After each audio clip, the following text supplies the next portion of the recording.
disse o professor Evandro Pontes. Por favor, coronel. Então, essa instabilidade que nós vivemos no país, e eu gosto muito de fazer as análises, um pouco mais afastada, com um histórico, com uma linha histórica um pouquinho melhor estabelecida. No que diz respeito especificamente ao relatório do Ministério da Defesa, ele não traz nenhuma informação, a bem da verdade, que a população já desconhecesse ou não tivesse contato por causa do relatório que foi elaborado pelo PSDB em 2014. Aquele relatório chega às mesmíssimas conclusões. Esse está melhor.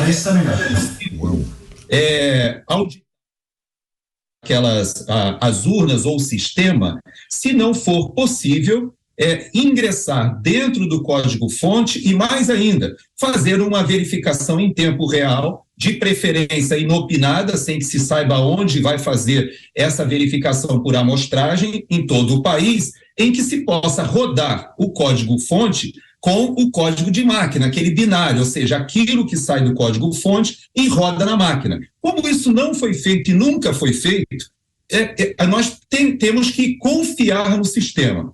Nós, no Brasil, nós temos urnas de primeira geração que foram muito modernas há 20, 30 anos atrás, mas que hoje nós já estamos com urnas, veja bem, no Paraguai, o nosso país vizinho, um país pequeno, um país muito mais pobre do que o Brasil, e, no entanto, no Paraguai, a eleição é feita com urnas de terceira e consideradas até quarta geração. E o que são essas urnas de terceira e quarta geração? São as mesmas urnas, ou seja, a tecnologia é muito semelhante, mas que ela permite a auditagem dos votos, a contagem, a verificação, se aquele boletim de urna corresponde aos votos que foram dados. E ela avança, mais ou menos como no Brasil foi concebido a ideia do voto impresso, em que o eleitor registraria o voto, ele verificaria o que foi impresso, aquilo cai numa urna, ele dá o ok, e depois, no final do dia, aquela mesma sessão confere com o boletim de urna e faz a transmissão.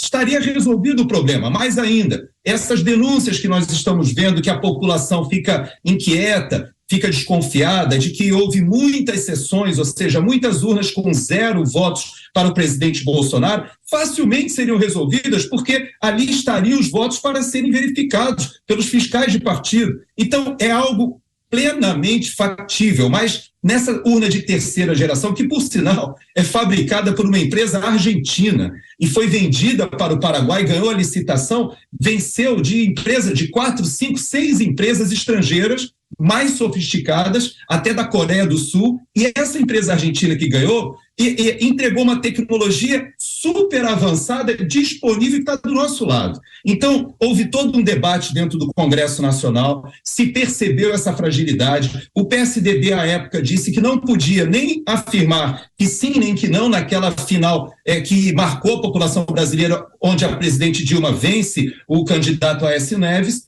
e, no entanto, o PSDB hoje tem um representante, ainda que ele tenha mudado de partido muito recentemente, que é o vice-presidente do presidente Lula, que diz que o presidente Lula gostaria de voltar à cena do crime, e esse mesmo ator político se coloca como vice-presidente na chapa, e agora ele que sofreu as consequências dessa dúvida, desse momento de instabilidade na eleição do Aécio de seu partido, agora ele se vê na situação de enfrentar essa dúvida de novo, e desnecessária. Por que é importante a gente historiar, e eu digo que é desnecessária? Quem é o ator principal desse momento de desconfiança? Não é o ministro Alexandre de Moraes, por incrível que pareça. O ator principal é o ministro Fachin.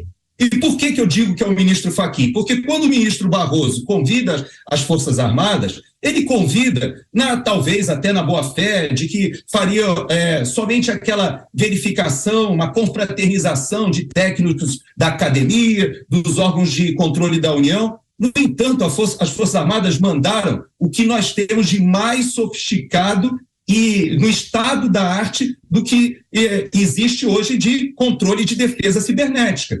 E esses técnicos, quando chegaram lá, viram, não é possível fazer uma verificação dessa forma. Trocaram inúmeros ofícios E o ministro Fachin ainda ironizou quando o presidente Bolsonaro foi à Rússia, dizendo que o presidente Bolsonaro estaria tratando com o presidente Putin o ataque às nossas urnas por meio de um ataque cibernético. Ele faz essa ironia e quando as Forças Armadas sugerem o que poderia ser feito para corrigir, ele diz: aqui não é lugar de interferência, nós não precisamos de forças armadas, nós precisamos aqui de forças desarmadas. Claro que num trocadilho de provocação. Então nós percebemos que quem escala essa crise é justamente o Supremo Tribunal Federal, que conspira contra a sua própria legitimidade. A partir do momento que o ministro Barroso vai ao Congresso Nacional articular para não aprovação das urnas com voto impresso, isso gera uma desconfiança. A partir do momento que o ministro Fachin desafia as Forças Armadas e provoca com esse tipo de